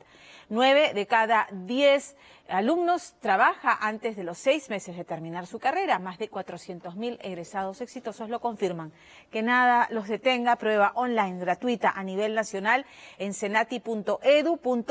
Las clases empiezan el 8 de marzo. Hacemos una pausa breve y regresamos con la entrevista a Verónica Mendoza. Esta noche, en Día D, crónica de un abrazo imposible. La historia de una maravillosa iniciativa para darle una mano a los artesanos cusqueños de San Blas que sufren las consecuencias de la peor crisis del sector turístico en pandemia. Yo creo que este es un momento súper importante para transmitir pues que acá hay esperanza, de que vamos a salir adelante. Además, la candidata responde. ¿Hacia dónde apunta Verónica Mendoza? Para nosotros una segunda reforma agraria significa modernizar el agro nacional, mejorar su productividad reformando el Estado. ¡Quédese! Comentaba antes de la pausa que hoy publicó el Instituto de Estudios Peruanos una encuesta que coloca a Johnny Lescano en primer lugar y a Verónica Mendoza en segundo lugar. Hay quienes dicen que no hay mucha diferencia entre uno y otro candidato y sus propuestas programáticas. Esta noche, Verónica Mendoza deslinda claramente de este supuesto parecido con Johnny Lescano, pero habla de muchos temas. Hemos intentado abarcar muchas de estas propuestas que para algunos es pretender instaurar el modelo chavista en el Perú o el modelo cubano en el Perú. ¿Cuál es el modelo económico que propone Verónica Mendoza? ¿Cómo sería ese impuesto a la riqueza del que ha hablado? ¿Temporal o permanente? ¿A qué se refiere con una segunda reforma agraria? ¿Quiere un Estado empresario? ¿De dónde va a sacar el dinero para pagar el cuarto bono del que está hablando? ¿Cuál debería ser el rol de la empresa privada? Muchos temas abarcados en esta conversación con Verónica Mendoza. Señora Mendoza, gracias por atender a Día D esta tarde. Gracias a ustedes, gracias a ti Pamela y a Día D por la oportunidad de dirigirnos a las familias del Perú. Vamos con temas muy puntuales. Usted ha dicho, prefiero ser la Caperucita Roja que el lobo feroz. Al final la Caperucita vence al lobo y salva a la abuelita. Entonces en el símil, claramente la abuelita es el Perú, que sabemos que está en UCI, la peor crisis económica en los últimos 30 años en medio de una pandemia. ¿Cómo salvarlo? ¿Qué medidas en los primeros 100 días de un eventual gobierno suyo? Lo que más demanda la gente ahora, Pamela, es oxígeno, vacunas y chamba. Y respecto del oxígeno, hemos venido insistiendo hace semanas ya con que se tiene que tomar el control temporal de la producción y distribución de oxígeno. La gente no se puede seguir muriendo por falta de oxígeno. Sobre la vacuna, esta no puede ser un negocio, no se puede vacunar primero el que tiene más billete o el que es parte de la argolla, sino quien más lo necesita, personal de salud, adultos mayores y así sucesivamente. Y sobre el tema de la chamba, necesitamos un Estado que sea activo en generar empleo, que no se ponga de costado mientras los negocios quiebran o las familias pierden sus ingresos. Para eso vamos a promover un programa de crédito barato con 30.000 millones de soles de garantía, principalmente para MIPES, una transferencia directa para las familias que más lo necesitan, inyectando 15.000 millones de soles para que puedan comprar insumos de primera necesidad, para que puedan generar producción y mover la economía local, y un programa de empleo masivo temporal que permitiría generar 200.000 empleos. Eso para resucitar la economía en el momento de la emergencia. Luego tenemos que pasar a promover la producción con una revolución productiva apoyada por el Estado. Varios temas que hay que desgranar. En el tema de las vacunas, tanto el señor Julio Guzmán como el señor Acuña han prometido que de ser gobierno a fin de año llegan con el 100% de la población adulta, ¿no?, mayores de 18 años vacunados. Y usted ha dicho garantizar vacunación universal y gratuita. El tema es ¿cómo? ¿Creen que es posible, es viable, cómo va el tema de las compras de vacunas, llegar a fin de año todos vacunados? Tenemos que lograrlo. Y para eso, primero, tenemos que ser mucho más activos en la gestión de las vacunas, sin sesgos ideológicos y con acuerdos transparentes, que se hagan sobre la mesa y no bajo la mesa, como hemos visto en los últimos tiempos. ¿Siente que se está amarrando o que se ha amarrado de algún modo la compra de vacunas a Sinopharm, dejando de lado otros acuerdos? Es una posibilidad que hay que investigar. En todo caso, no hay transparencia sobre el tema de la adquisición de las vacunas, los contratos, transparencia que nosotros sí vamos a garantizar. ¿El sector privado debiera entrar a la compra activa de vacunas? En un segundo momento, cuando ya no hay escasez de vacunas, eventualmente sí. Pero ahora, Pamela, la verdad es que 10% de países, los más ricos, han concentrado el 95% de las vacunas. El Perú aún no tiene todas las vacunas necesarias garantizadas. Ha mencionado en el tema del oxígeno, que es fundamental, que el Estado debiera tomar control de todos los espacios donde se produce oxígeno para dedicarlo a la atención de la pandemia. Y en algún momento usted ha dicho que, remitiéndose al artículo 82 de la Ley General de Salud, que habilita al Ministerio de Salud, en estado de emergencia nacional, tomar control de los insumos. ¿Cómo ¿Cómo se concreta esto? Se toma temporalmente la administración, no vamos a expropiar nada, sino simplemente aplicar la ley que dice que en este contexto en el que hay que salvar vidas, porque hay gente que se está muriendo por falta de oxígeno, el Estado toma el control de la producción y distribución, garantizando primero que todo aquello que se está destinando a la minería o la metalmecánica temporalmente se destina a producir oxígeno medicinal y que ese oxígeno se distribuya prioritariamente a nuestros hospitales, a nuestros centros de salud, a los centros de oxigenación temporal para salvar vidas. ¿Aplicaría ese mismo artículo, por ejemplo, al tema del uso de camas UCI en clínicas privadas? Como lo propusimos el año pasado, cuando mucha gente se moría porque no había una cama UCI, cuando las clínicas privadas cobraban hasta 500,000 soles por una cama UCI. Por supuesto que sí, lo establece la ley vigente y creo que nadie puede estar en contra de que en estos momentos la prioridad número uno del país, del Estado, del sector privado, de todos tiene que ser salvar la vida de la gente. Ha hablado de la repartición de un tercer y hasta un cuarto bono familiar para las familias vulnerables. Ahora, los ingresos fiscales el año pasado disminuyeron en 28%. La proyección respecto a la economía va a ser que va a decrecer 8%. Y habría una necesidad de financiamiento de 46.000 millones de dólares. Entonces, ¿de dónde sacar la plata para repartir esos bonos? Yo en particular nunca voy a proponer algo que sé que no se puede hacer. Nosotros hemos evaluado esto con mucho rigor y sabemos que en estos momentos todavía tenemos ahorros fiscales suficientes para salir de esta emergencia sanitaria, salvar vidas y reactivar el empleo, que además va a contribuir a reactivar la economía. El bono que se entrega a las familias no se lo guardan bajo el colchón, lo invierten para comprar alimentos, insumos de primera necesidad. Entonces, son compras que a su vez son ingresos, ventas de micro y pequeños empresarios, comerciantes, agricultores, y eso empieza a dinamizar la economía local. Claro, no podemos quedarnos ahí. Por eso, además, nosotros proponemos apoyar con crédito barato, asistencia técnica, promoviendo la asociatividad en el sector agrícola, en el sector ganadero, a nuestras pymes. Y finalmente, Pamela, para terminar con el tema económico, nosotros sí vamos a implementar eso que muchos vienen anunciando, pero no se atreven a hacer, una reforma tributaria, que pasa por revisar las millonarias exoneraciones tributarias que se sigue haciendo a los bancos, a las mineras, universidades privadas con fines de lucro, también combatir la evasión y elusión, porque hay grandes empresas que recurren leguleyamente al Poder Judicial para no pagar sus impuestos, como la Telefónica, que nos debe 2.000 millones de soles, ¿no es cierto?, y que encima ahora el TC le ha condonado la deuda por el concepto de moras. Ha hablado de recuperar los niveles de recaudación tributaria antes de la pandemia y superarlo.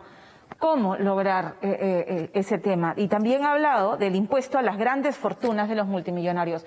Explíqueme, por favor, esos dos temas. Quiero precisar aquí que no es verdad que estemos pensando en aumentar un impuesto a la clase media, a las familias del Perú. No, estamos hablando de un impuesto que cobraríamos, ¿no?, a personas que tienen fortunas superiores a los 100 millones de soles. Entonces, en cuentas, en propiedades, sí, en patrimonio. A expropiación.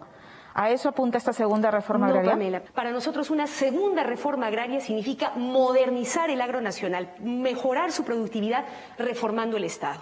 Con un Estado que no se pone de costado, sino que apoya activamente, con capacitación, con acceso a crédito barato, con una banca de desarrollo nacional que provee créditos según la realidad del productor. No habrá expropiación en materia agraria, en esta segunda reforma agraria. Expropiar no, pero sí ponerle un límite a la concentración de la tierra, como se hace en todos los países del mundo, Pamela. En el mercado laboral se han perdido 265.000 empleos formales. ¿Cómo esta propuesta de aumentar el sueldo mínimo vital puede estimular la creación de más empleo? Sí, pero no estamos planteándola en estos momentos, ¿no? Nosotros lo que planteamos es que el Consejo Nacional del Trabajo, empresarios, Estado y trabajadores se pongan de acuerdo revisando la situación económica, en qué momento se puede aumentar el sueldo mínimo vital, ¿no es cierto? Con una periodicidad y con criterios técnicos, no solamente políticos. Hablemos de otra de sus banderas de campaña, que es el cambio de constitución. Hay un tema de forma primero. A ver, ¿es una asamblea constituyente la que tiene que tener a su cargo esta reforma o serán reformas parciales? Que nos pone en la situación de que no se ha terminado la reforma política y tenemos los mismos partidos políticos con los mismos vicios de democracia interna o de elección interna que nos dan estos cuadros que ya venimos padeciendo en los congresos. Entonces, ¿en manos de quién va a caer estas reformas? Precisamente por lo que acabas de decir, Pamela, es que creemos que Ya no podemos más de reformas parciales, de parchecitos y maquillajes. Necesitamos una reforma integral, un nuevo pacto social que establezca nuevas reglas de juego, pero también nuevos valores para guiar nuestra sociedad. ¿En una asamblea constituyente o reformas parciales? Una reforma total de la Constitución, una nueva Constitución. ¿En manos de una asamblea constituyente? Efectivamente, porque además no queremos que sean los políticos tradicionales, los que están ahora en el Congreso, los que hagan esa Constitución. La impresión es que la propuesta del partido es cambiar el régimen económico. Keiko Fujimori ha dicho que usted quiere convertir al Perú en su amada Cuba o su admirada Venezuela. ¿Cuál es el modelo propio del que usted habla? Primero, Pamela, yo quiero precisar que para nosotros el cambio de la Constitución no tiene que ver solamente con el capítulo económico. De hecho, primero y lo más importante para nosotros es que la nueva Constitución garantice de verdad la salud, la educación como derechos y que el Estado se comprometa en garantizar la salud y educación. No nos deje morir sin oxígeno como ha ocurrido en la pandemia. Queremos además que el derecho a la vivienda que Fujimori, el papá de la señora acá, borró de la Constitución del 93, se restituya para que la vivienda vuelva a ser un derecho. Queremos incluir nuevos derechos como el acceso a Internet, que sea considerado un derecho fundamental porque ahora... Tú lo sabes, Pamela, ya no podemos vivir sin Internet para la educación de nuestros hijos, para vender nuestros productos en el mercado local o internacional. Entonces ¿en qué modelo encaja esa visión que usted tiene? Es un modelo propio. Hablando de recursos, los recursos naturales, hablaba del gas. ¿Quién debe ser dueño de los recursos naturales? Los peruanos. Los peruanos debemos ser dueños de nuestros recursos. En el capítulo de la estructura del Estado, ¿volvería a la bicameralidad? ¿Plantearía, por ejemplo, la reelección presidencial? No. Primero, Pamela, porque recientemente el pueblo peruano se ha pronunciado al respecto. ¿De la bicameralidad? No. Así es. ¿La reelección presidencial? El tema de la reelección también ha sido descartado recientemente, ¿no? En todo caso, Pamela, la reforma política lo que nos Porque usted no veía con malos ojos la reelección, ¿no? Cuando se le preguntó en el 2015 sobre la reelección amañada de Hugo Chávez, dice, si los venezolanos reeligieron a Hugo Chávez en tantas oportunidades, algo bueno debe haber hecho. Le compete al pueblo soberano decidir precisamente sobre estos temas, ¿no? Pero lo que iba, Pamela, es que creo que lo principal en la reforma política que tenemos que hacer es garantizar que todos esos sectores que no han tenido voz, que no han tenido representación, participación en el Congreso, en el gobierno, lo empiecen a tener. Agricultores, campesinos, familias, MIPES, jóvenes. Pero la representación se hace a través del Congreso, pues, ¿no? O sea, por eso hay partidos. Pero lamentablemente a través de partidos políticos que no dan espacio, que no dan cabida a esos sectores, ¿no? Donde finalmente todo es negocio, todo es arreglo bajo la mesa, las candidaturas se compran, se venden, o como ocurre ahora, Pamela, para la campaña electoral. Luchamos para que hubiera una franja pública donde todos los partidos pudieran presentar sus propuestas equitativamente, pero no es así. Resulta que, por ejemplo, Acción Popular, el señor Lescano tiene 7 veces más publicidad que nosotros.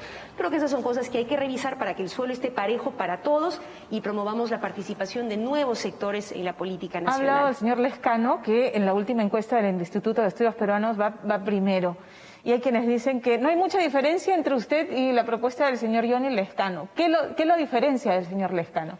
Mira, nosotros no hablamos del cambio por moda, no proponemos una nueva constitución, ¿no? Para empatar con el ánimo de la gente. Lo que venimos planteando son parte de nuestras convicciones y de nuestra propuesta programática de siempre, ¿no? Ahora otros se disfrazan de cambio para acomodarse, ¿no? Para sintonizar con la gente, pero creo que poco a poco se irán cayendo las caretas, ¿no? Develando lo que hay detrás de los disfraces. Sí sabe que hay como que la percepción de que Verónica Mendoza tiene mucha afinidad con el régimen chavista.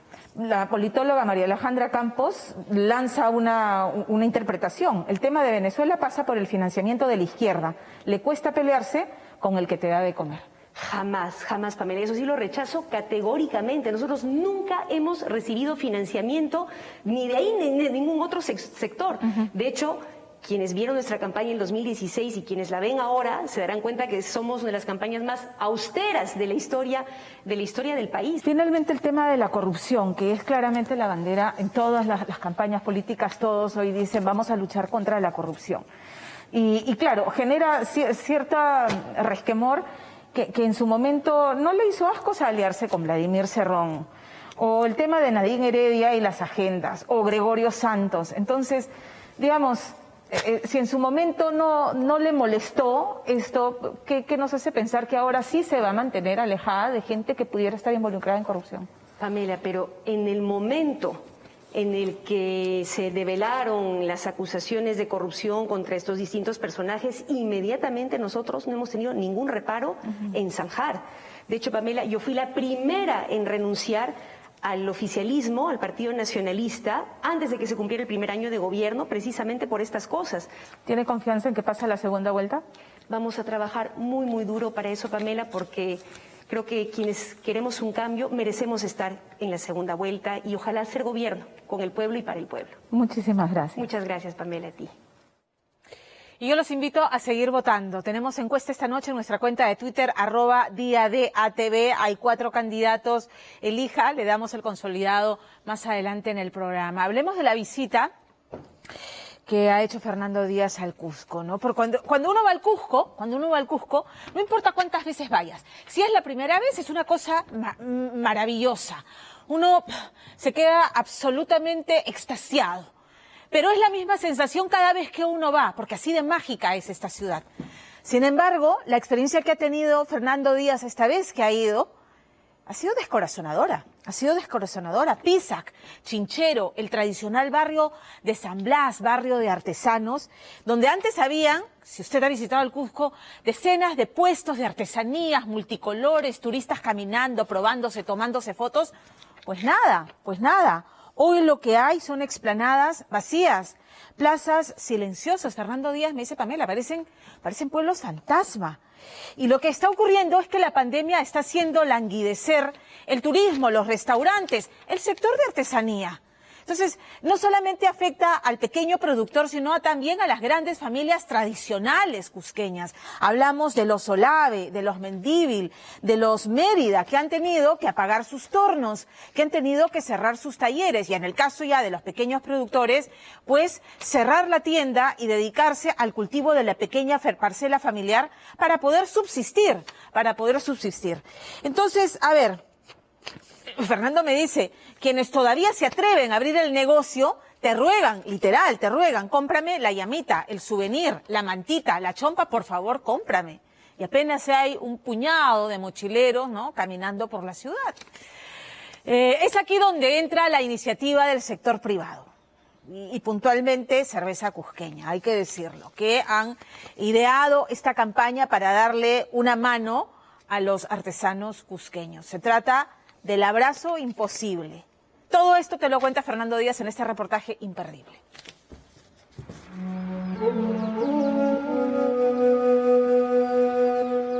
Las lágrimas de un nublado cielo de febrero han bañado las calles de una ciudad que del bullicio y la efervescencia pasó de pronto al silencio absoluto. Este es un local, este de aquí es otro local y otro local que está cerrado. Antes acá estaba montado Mira, ¿visto? Está toda la artesanía, se ha quedado. En el ombligo del mundo, el viento frío se cuela por las calles empedradas que desde casi un año no reciben siquiera ni al 10% de visitantes que alguna vez convirtieron a Cusco en la capital turística del Perú. Aquí ahorita se vende para comer, eso nomás. Hay 5 soles, hay 10 soles, así nomás. 10 soles, nada más. Sí, 10 soles, 5 soles apenas. ¿En un día? Un día, mana, cancho. Hay veces mana venden dicho. A veces nada venden. Nada venden dicho, mana, cancho. En un recio quechua que no alcanzo a entender, doña Santuza y su hijo Zenón se miran las caras en un solitario callejón de Pisac. No hay venta que pueda sacar de la crisis al artesano cusqueño. ¿Qué ha vendido hoy, por ejemplo? Hoy día no hemos vendido porque no hay nada. Familias enteras que se quedaron con los estantes repletos de tejidos, cerámicas multicolor, piezas de arte religioso, cuadros, joyas y souvenirs que eran el sustento de generaciones enteras en pueblos que hoy agonizan también por la pandemia del coronavirus.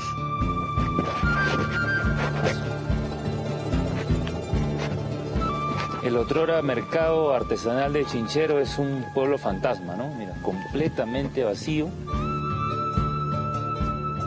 En Chinchero y Pisac, donde solía instalarse una feria artesanal, la ausencia de turistas ha sumido en el hambre y la desesperación a los pequeños y medianos comerciantes. Quisiéramos que se reactive, pero con todo lo que se ha venido de la pandemia, el rebrote, todo eso ha hecho de que de nuevo el poco turismo que ya estaba llegando nacionales, que ya restrinjan y ya no vengan, ¿no? Pero también ha golpeado a los maestros del icónico barrio de San Blas, que no venden una sola obra de arte desde hace meses. Estos talleres, por ejemplo, pueden haber 15 personas en un taller. Entonces, si les cortas la entrada económica es un golpe brutal. El taller de los Mendívil, donde se fabricaban las vírgenes de cuello largo, está cerrado. Lo mismo ocurre con los Olave, cuyo legado de casi 60 años está detenido. Sentado como aquel milagroso niño de la espina que no puede ponerse de pie y echarse a andar. Económicamente para todos muy mal, muy mal. O sea, que no entre dinero es muy difícil. Y un año es... Por eso lo que se pediría es que haya unos préstamos pagables, ¿no? Para los productores más que todo, a todos los artesanos, pero que puedan pagar un interés un poco bajo, ¿no? El arte ha sido y es la última rueda del coche de esta reactivación económica que no da espacios para la sensibilidad. A mí me da pena que el artista, o que cuando tú dices soy artista, te digan, uy, qué pena, ¿no? Que te digan que como que todo está perdido, ¿no? Como que no tienes futuro, ¿no? Cuando debería ser al revés. Las musas del arte se encuentran en cuidados intensivos, atadas a un respirador artificial, agonizantes a la espera de un abrazo que parecía imposible, hasta hoy. Lo que buscamos es que despierte optimismo, transmite alegría en un momento en donde eso yo creo que hace un montón de falta, ¿no? Y donde lo necesitamos, y al mismo tiempo tiene también este lado de ayuda concreta, monetaria a una gente que ha sido golpeada por la pandemia, ¿no? Pero vayamos un momento a Lima, al taller del artista plástico Rafael Lanfranco, quien muestra la transformación de su personaje más icónico, Huaco. Un ser sin rostro y sin sonrisa está a punto de fundirse en una escultura monumental de casi 3 metros de alto que hermanará Lima y Cusco. Justamente en este momento donde no podemos abrazarnos, no podemos estar juntos para respetar la distancia social y cuidarnos en esta situación tan difícil. El proyecto La Escultura del Abrazo Imposible es una iniciativa de cerveza cusqueña que, fusionando dos estilos, el de Rafael Lanfranco en Lima y el de Eddie Mérida en Cusco con su típico barayoc, servirán para apoyar económicamente a los artesanos más desprotegidos de San Blas. Yo creo que es como una inyección de esperanza, ¿no? O sea, yo creo que el arte puede de alguna manera alivianar esa tensión que estás del día a día, ¿no? El terror, la psicosis, ¿no? Y esto va a pasar.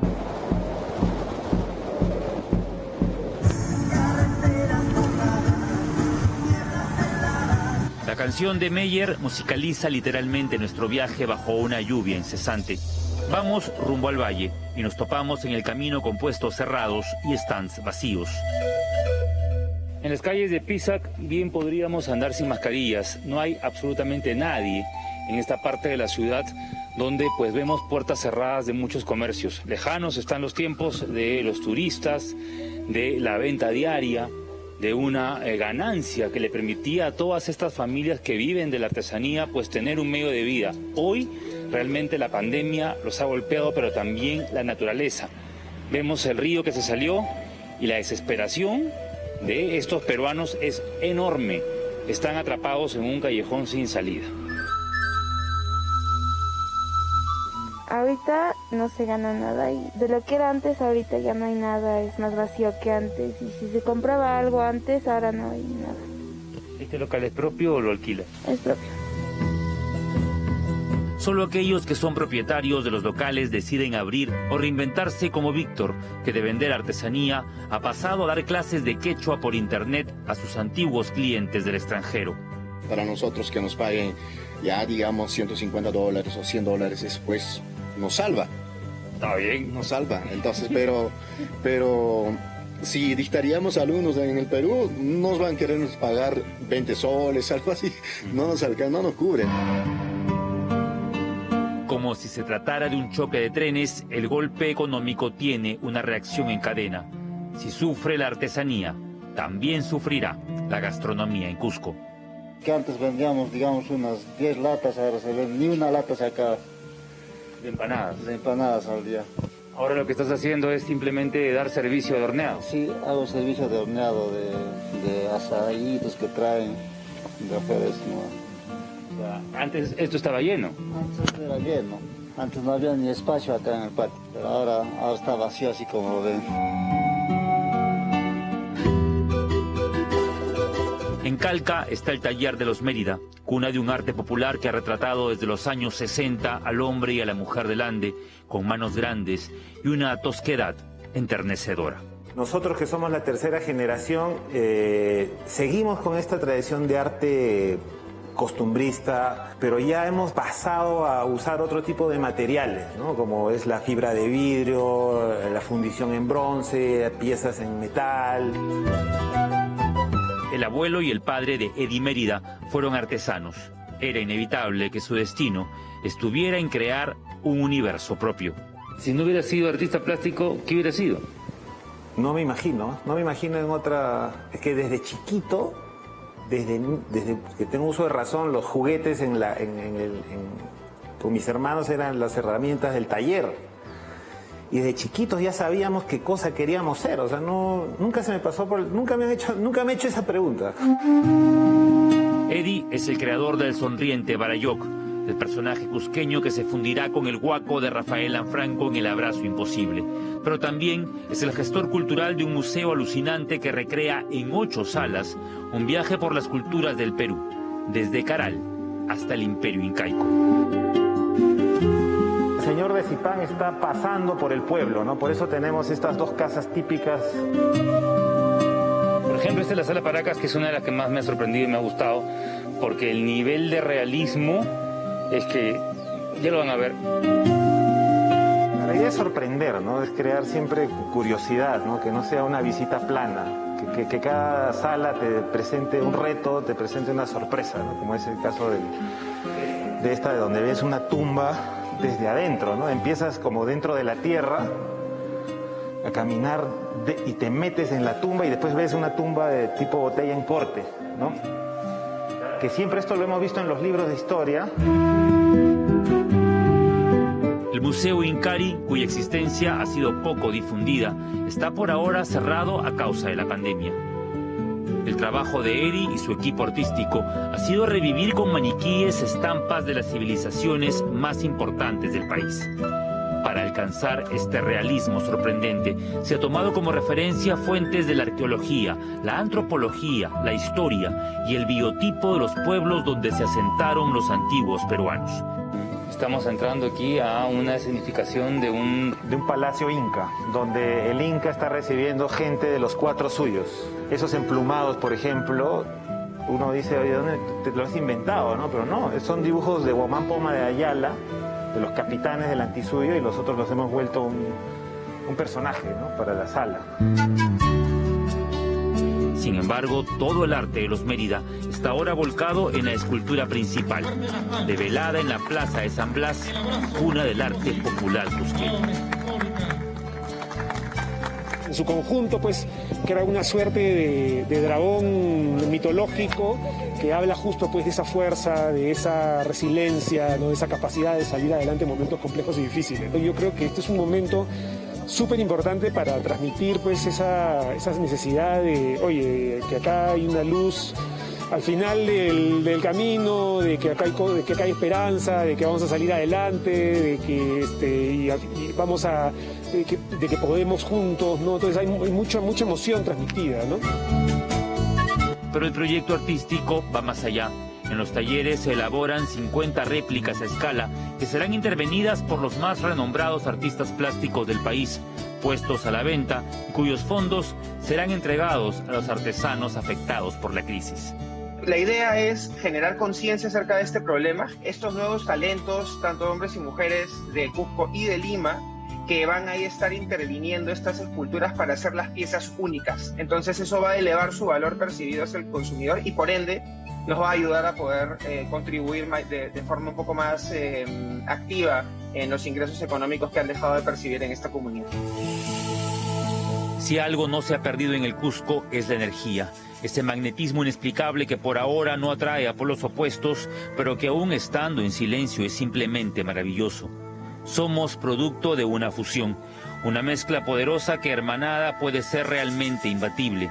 Que este monumento al abrazo imposible, que lleva en sus venas mezcla de maltas y acrílico, se viralice por el mundo y nos recuerde la resistencia de ese hermano olvidado que jamás bajó los brazos.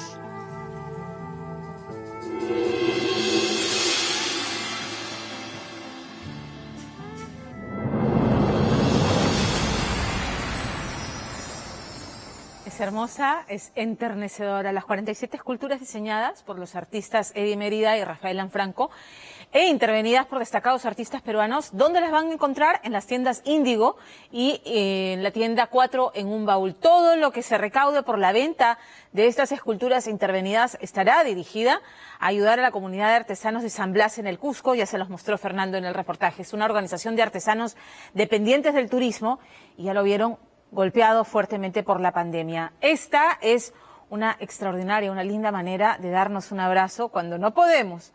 Apoyemos las iniciativas como esta, de Cusqueña Doble Malta. Claro que sí, el abrazo imposible. No hay imposible. Siga votando, está en nuestra cuenta de Twitter, @DIADATV. Si mañana fueran las elecciones, ¿a quién elegiría usted de los 4 candidatos que hemos colocado en las alternativas? Tenemos que ir a la pausa y vamos a regresar con Cachuca. Cachuca sobrevivió al coronavirus, pero a ver, la situación en la que quedó, de verdad que su familia casi, y él lo consideran casi un milagro, porque a través de Cachuca también vamos a entender cuáles son los estragos de quienes sufren el peor cuadro de esta enfermedad y qué alternativas tienen para superarlo. De eso hablamos al volver aquí en Día D. No se muevan. Esta noche en Día D. De vuelta a la vida, la sinfonía imposible del adiós y la fuerza de Hernán Cachuca Condori. Una segunda oportunidad, me da el bravo y lo voy a aprovechar. Quédese en... Les comentaba antes de la pausa que superar el COVID es apenas para algunos pacientes que lo han logrado el primer paso para la recuperación plena. Porque, a ver, ocurre que recuperarse de los estragos que produce esta enfermedad en el organismo requiere no semanas, no días, no semanas, meses de intensas terapias, de rehabilitación, pero además de una enorme dosis de paciencia y también de fe. Porque incluso hasta el menos creyente en algún momento de este trance se aferra a la religión cuando la vida te da una segunda oportunidad. Entonces el reencuentro de Percy Guzmán con Cachuca, el vocalista de Los Mojarras, es verdaderamente conmovedor en muchos sentidos, porque, a ver, Cachuca estuvo 2 meses en UCI, en una unidad de cuidados intensivos, conectado a un respirador artificial. De estos 2 meses, uno estuvo intubado y uno estuvo con traqueotomía. De hecho, los médicos sí le salvaron la vida, pero Cachuca terminó con el 80% de sus pulmones comprometidos. Entonces, lo que registra esta noche en su reportaje Percy Guzmán es un Cachuca haciendo su vida diaria y cada acto que nosotros damos por descontado, vestirnos, caminarnos, ir a tomar desayuno, tomar una ducha, supone un esfuerzo monumental. Y es de verdad aleccionador la entereza a prueba de balas con la que Cachuca asume cada día. Y él le dice, oye, aquí de algún modo ha habido un soplo divino, porque de otro modo, ¿cómo explico que después de todo esto esté al lado de mi familia? Y está preparando planes, el relanzamiento de la banda con un nuevo integrante, que se lo cuente todo Percy Guzmán.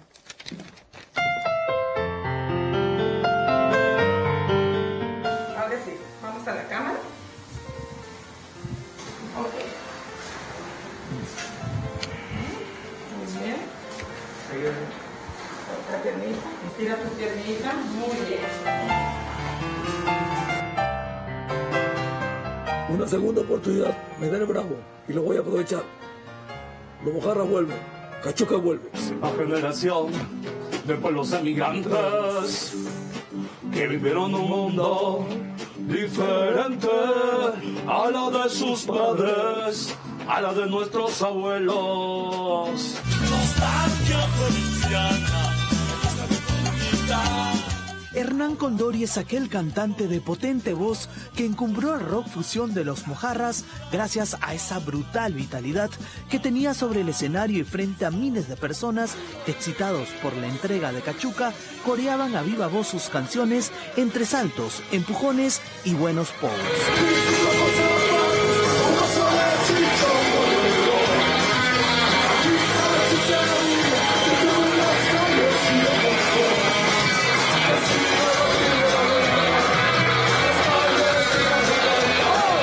Cachuca espera recuperar al menos una parte de aquella vitalidad después de batallar contra el coronavirus conectado a un respirador artificial por más de 2 meses y medio. Es desesperante cómo te vas ahogando, cómo el proceso te va arrugando el COVID, cómo te va destruyendo. Que te has resucitado 2 veces, ¿cómo te sentiste cuando viste que Bueno, el doctor puso a mi esposa y me dijo, vamos a ver si está afectado acá, porque se afectan.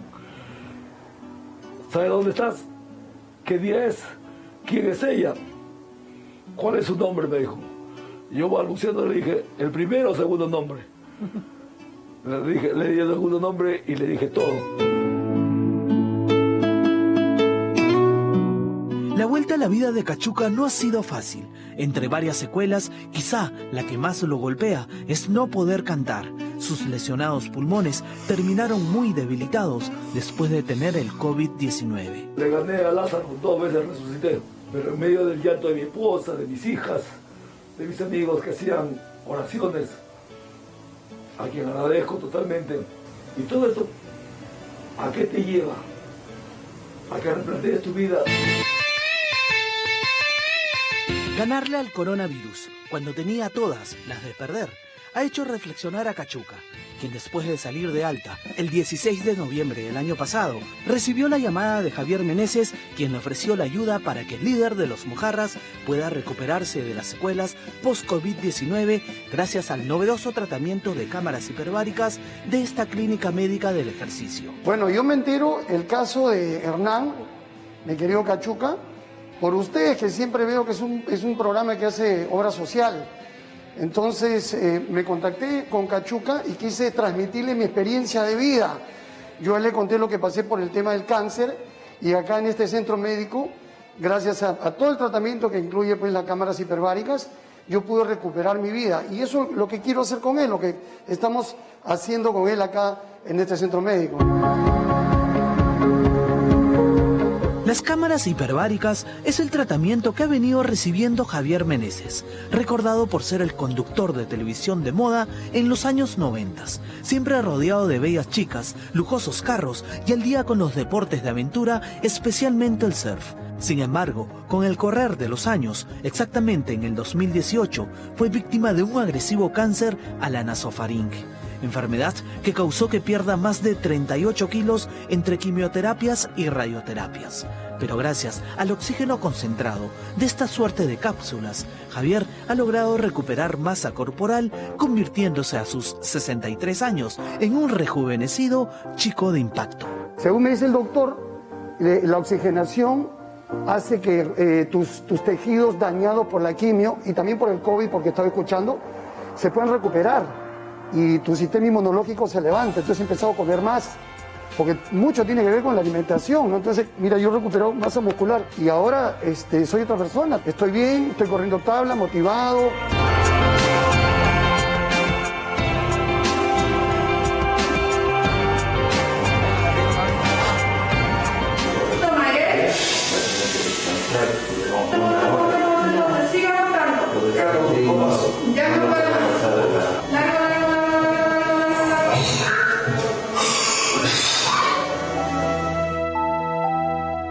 también luce bastante rehabilitado en comparación de hace un mes, cuando llegó a esta clínica médica del ejercicio cardiorrespiratorio, es el cantante y líder de los Mojarras, Cachuca. Él recuerda que el primer examen que le practicaron fue la prueba de espirometría para determinar el estado de sus pulmones y bronquios. Hernán ha tenido una secuela pulmonar muy severa porque ha estado en ventilador mecánico, además ha hecho una estenosis traqueal.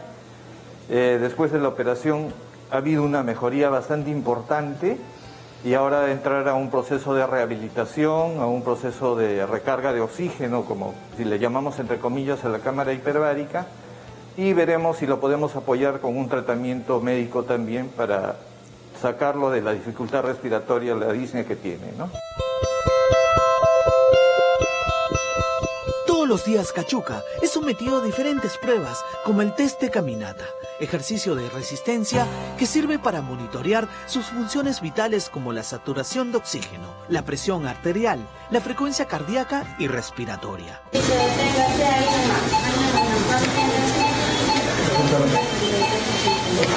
¿Cómo te sientes, Fernando?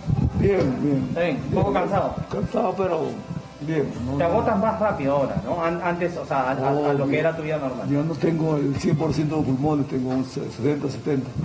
Durante el recorrido que el paciente ha realizado, se ha visto que el paciente ha desaturado. De su saturación normal, de un 97%, ha desaturado hasta 85%. Pero en el periodo de descanso, el paciente se ha recuperado. Eso significa que él está yendo por un buen camino a su recuperación. Después del test de caminata, Cachuca continúa su rutina de tratamiento con diferentes terapias físicas para poder regular el patrón de los músculos que rodean su sistema respiratorio. Como es él, ha pasado un mes entubado y un mes con una traqueotomía. Entonces tiene un corte importante, entonces a nosotros nos importa ver otra vez reorganizar todos los músculos respiratorios como es el pectoral y el diafragma, que fue el que soltamos al inicio, para mejorar todo su patrón respiratorio y deje de respirar con el cuello, entonces deje de hiperventilarse y tenga mayor oxígeno en general.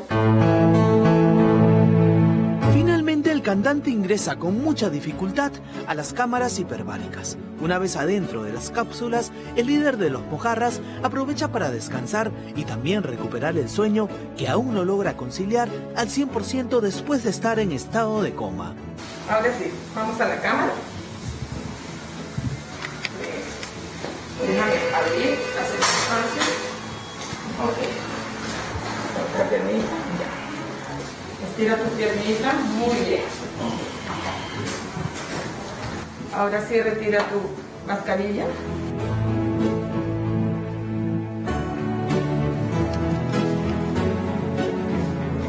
La cámara hiperbárica puede pasar de 1 hora a 1 hora y media. En el caso del señor Hernán lo estamos tratando con 1 hora. Con 1 hora todavía, porque está convaleciente todavía. Exactamente. ¿Y cómo va?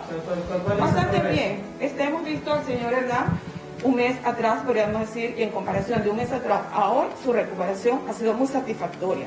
Ya. Y con la cámara hiperbárica vamos a conseguir que su mejor vida y mejor ventilación. Y él va a llevar, para llevarlo, como quien dice, hasta la normalidad. Esto es lo que estamos tratando de buscar con el señor Hernán. Hernán. Está dormida. Mucho sueño. ¿Quieres seguir? No, ya vamos a salir. En 2 minutos ya casi estamos afuera, ¿ya? Ya estoy sacando la presión, ¿ya? Poco a poco.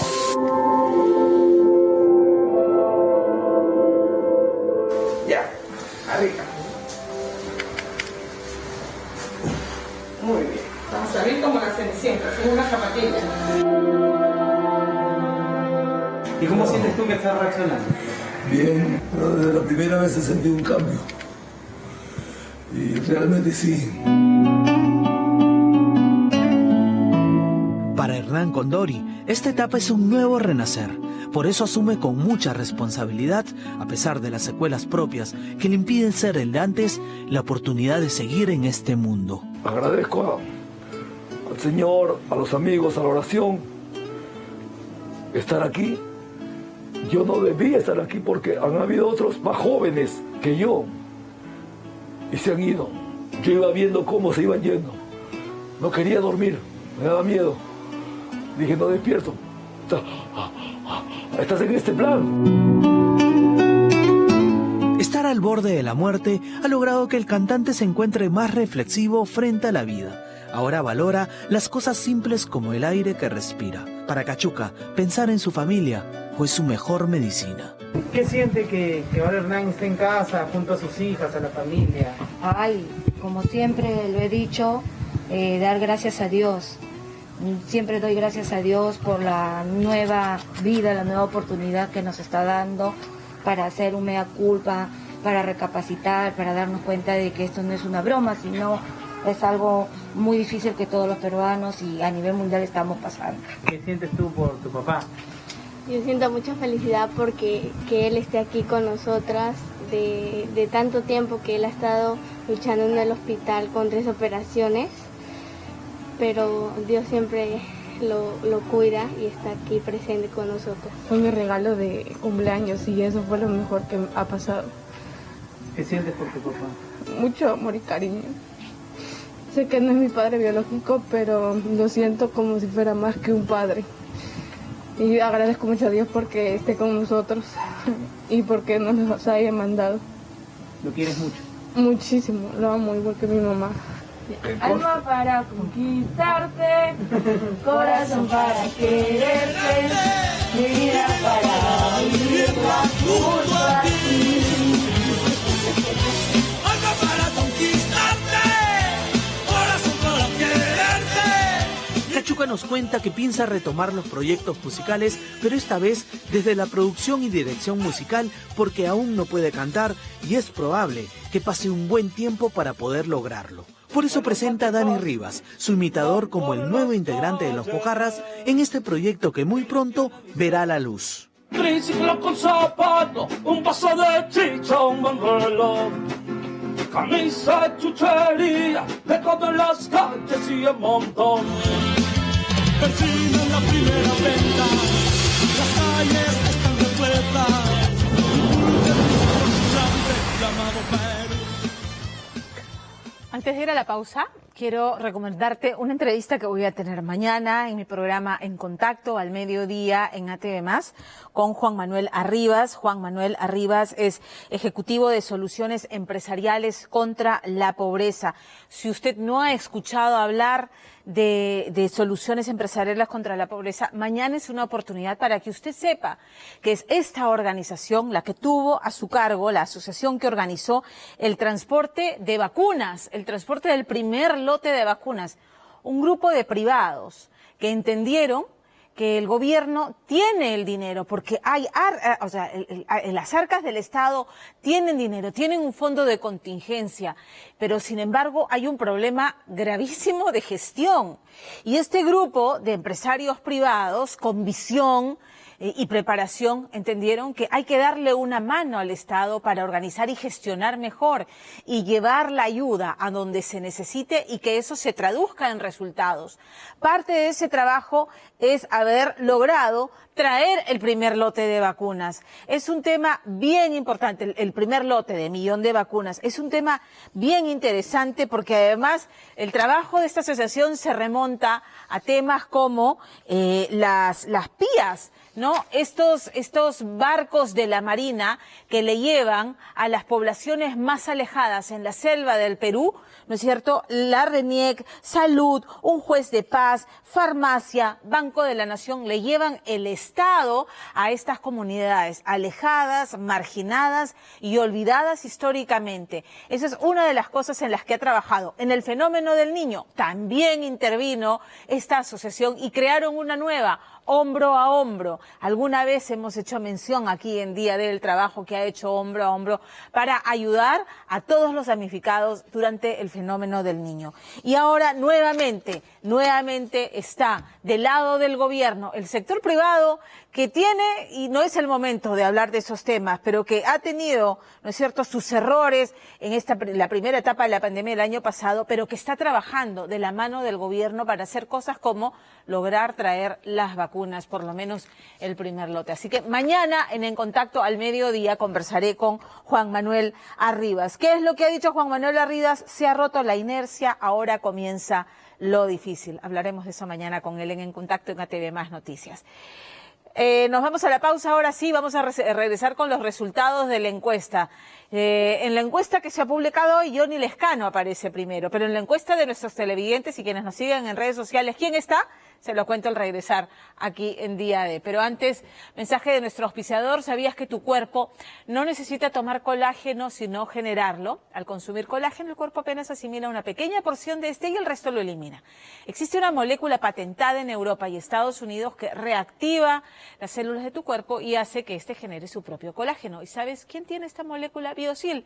Biosil, la nueva era del colágeno. Andrea Llosa, Andrea mañana con una nueva historia impactante. Andrea en su programa Andrea, ya lo sé, en su programa Andrea. Mañana en Andrea. Estoy acá porque dudo de la paternidad de mis 4 niños. Durante años, Charlie ha vivido atormentado por la duda. Se fajó hasta cuando ella tenía 6 meses de gestación. Para Blanca, todo es una infamia. Eso es mentira, porque él me engañó con muchas mujeres. Si tú dices que yo tantas veces te he sido infiel, entonces, ¿por qué tantos hijos conmigo? Solo hay una forma de saber la verdad. El análisis demuestra... Andrea, mañana a las 8:45 de la noche. Gracias por participar en la encuesta de esta noche. En pantalla colocamos los resultados. Por supuesto, es una encuesta que realizamos entre nuestros televidentes y quienes nos siguen en nuestra cuenta de Twitter. Ahí está Rafael López Aliaga, encabeza esta encuesta, la sigue Verónica Mendoza, luego Hernando de Soto y luego Johnny Lescano. Como siempre, gracias por participar, pero sobre todo siempre gracias por su preferencia. Hasta el próximo domingo, ya lo saben, 9:55 de la noche. Chao.